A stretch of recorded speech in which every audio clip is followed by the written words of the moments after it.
Assalamualaikum warahmatullahi wabarakatuh. Saudara-saudara sekalian, setelah agak lama kita liburan semester, dan saudara-saudara yang memanfaatkan libur semester untuk PKL, insya Allah sudah selesai dan segera kerjakan apa eh,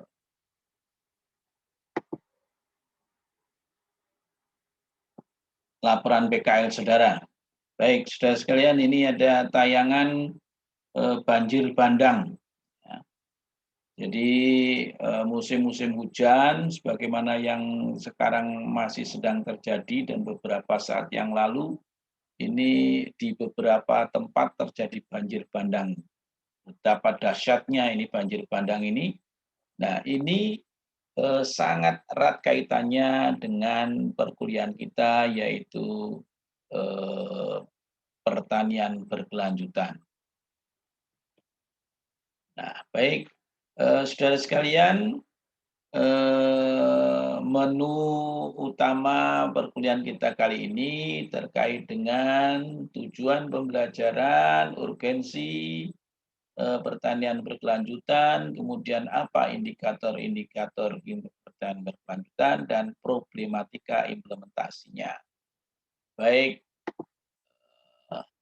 dalam mempelajari sistem pertanian berkelanjutan, maka luaran dan dampaknya antara lain saudara setelah mengikuti perkuliahan sistem pertanian berkelanjutan ini dapat memahami pengertian sistem pertanian berkelanjutan atau kita nanti akan selalu singkat dengan SPB, kemudian mendeskripsikan pentingnya SPB, dan dapat mengevaluasi sistem pertanian berkelanjutan.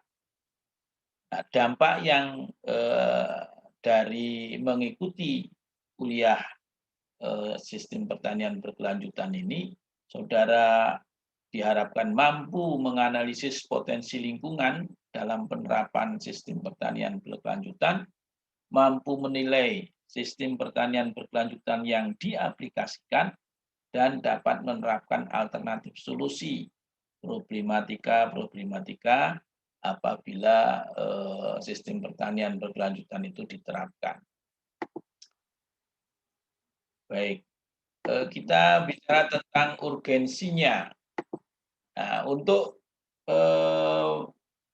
tahu apa pentingnya pertanian berkelanjutan, maka kita harus paham dulu sistem pertanian berkelanjutan itu adalah satu usaha tani yang memperhatikan kualitas lingkungan dan mempertahankan atau meningkatkan serta melestarikan sumber daya alam. Jadi dilakukan usaha tani, tetapi juga harus memperhatikan aspek-aspek lingkungan dan meningkatkan kualitas sumber daya alam. Nah, berikutnya mengapa harus dilakukan sistem pertanian berkelanjutan?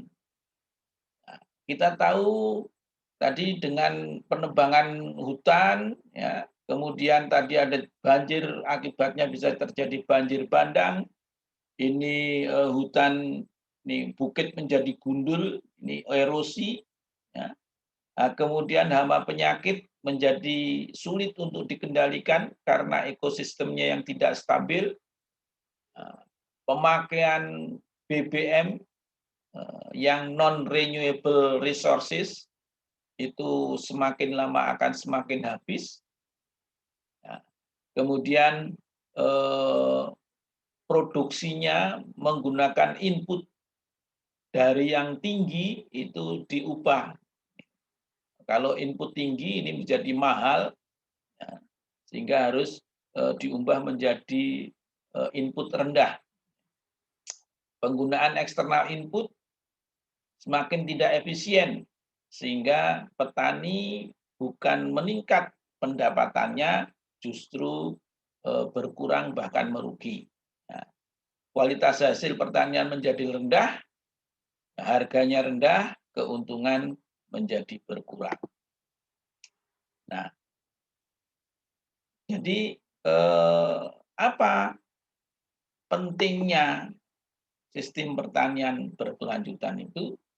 Nah, ada 4 hal. Yang pertama, mempertahankan kesuburan tanah dan lingkungan supaya terjaga dan lestari. Kemudian yang kedua, hasil panennya baik kualitas maupun kuantitas serta kontinuitas dapat ditingkatkan. Kemudian input produksi dari eksternal dihemat sedemikian rupa sehingga biaya produksi tidak semakin tinggi. Dan yang keempat, petani lebih mandiri, tidak tergantung kepada produsen dan beberapa hasil yang diharapkan. Nah, kemudian apa indikatornya? Oh, sorry.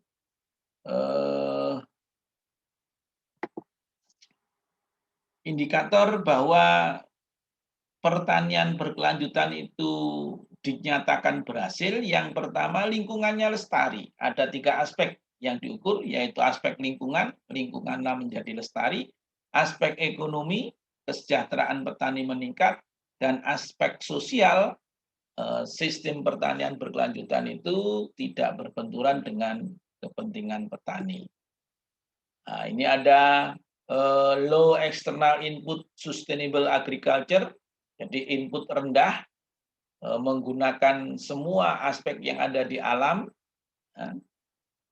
sehingga penggunaan dari input dari luar itu diminimalisir.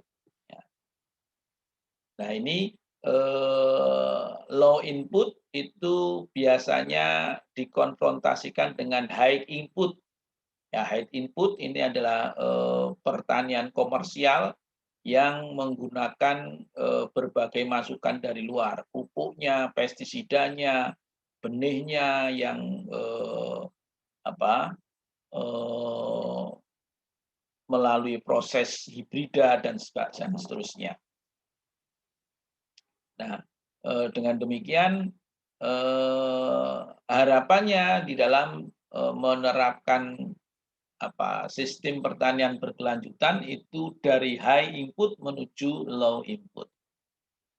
Nah, kemudian kenyataannya sistem pertanian berkelanjutan di Indonesia itu sulit untuk diterapkan atau belum banyak yang melaksanakan. Kenapa? Daya dukung wilayah rendah karena penduduknya padat. Nah, penduduk padat itu menjadi persoalan tersendiri. Kemudian kondisi sosial ekonomi petani belum menunjang. Jadi petani kalau diberikan inovasi itu selalu takut merugi. Ya. Kemudian political will dari pemerintah masih mengacu pada hal-hal yang bersifat jangka pendek, belum sampai pada program yang jangka panjang. Kemudian industri pupuk, industri pestisida itu banyak terdapat di Indonesia, sehingga petani lebih memilih hal-hal yang bersifat instan. Sedangkan sumber bahan organik masih sulit untuk didapat. Ini sebagai salah satu alternatif low input itu adalah melimpahnya bahan organik. Bargaining power ya, pertanian organik itu masih kalah dibanding dengan hal-hal yang bersifat kimiawi. Masyarakat konsumen itu masih mengandalkan produk murah, ya, murah walaupun kualitasnya tidak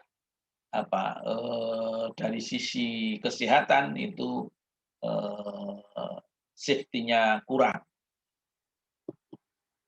Nah ini komponen sistem pertanian berkelanjutan itu meliputi semua aspek ya, mulai dari pengelolaan kesuburan tanah, pergiliran tanaman, inovatif cropping system, weed management, animal rules, ya ini berkaitan dengan peternakan, feed crop management, ya, bagaimana memanage pertanian, ya, budidaya pertanian, kemudian pengolahan tanah yang terkonservasi, ya, dan penerapannya integrated pest management. Nah, ini semuanya membutuhkan bioteknologi dan pemuliaan tanaman. Ya, demikian hal yang bisa kita diskusikan. Silakan dicermati dan kalau saudara bisa bertanya melalui WA Group yang ada. Selamat belajar. Assalamualaikum warahmatullahi wabarakatuh.